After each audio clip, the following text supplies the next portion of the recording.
তোমাদের কাবিন নামার ছবি আছে, তোমাদের কাবিন নামার ছবি আছে। হ্যাঁ, সেদিকে দেখো তো, শোকর হয়ে ছবিটা তুলে তো। দিনাজপুরের পীরগঞ্জ উপজেলার চৌধুরী গ্রামে ঘটেছে এক চাঞ্চল্যকর ঘটনা। ঢাকা থেকে ছুটে আসেন সুমাইয়া নামের এক তরুণী।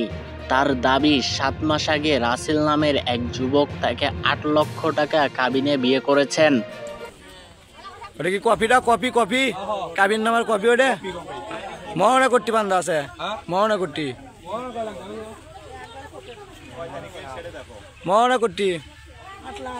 8 লাখ।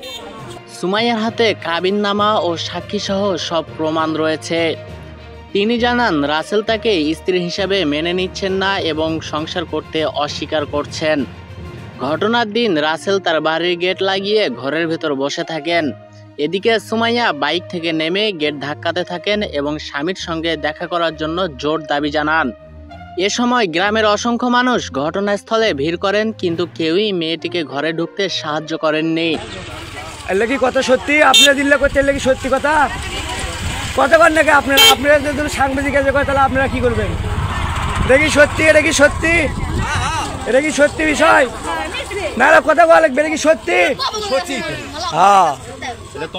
পরে স্থানীয়রা সুমাইয়াকে কাবিননামা দেখাতে বলেন। তিনি প্রমাণ হিসেবে কাবিননামা দেখান এবং রাসেলের বিরুদ্ধে অভিযোগ আনেন। স্থানীয়র মত, মেয়েটির হাতে যদি কাবিননামা এবং সাক্ষী প্রমাণ থাকে তবে ছেলেটির উচিত আইনের আশ্রয় নেওয়া।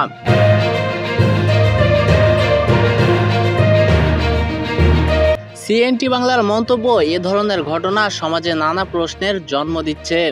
আইনজীবীর মতে, কাবিননামা ও সাক্ষী থাকলে মেয়েটির আইনে অধিকার আছে, স্বামীকে সংসার করার বাধ্য করতে হবে।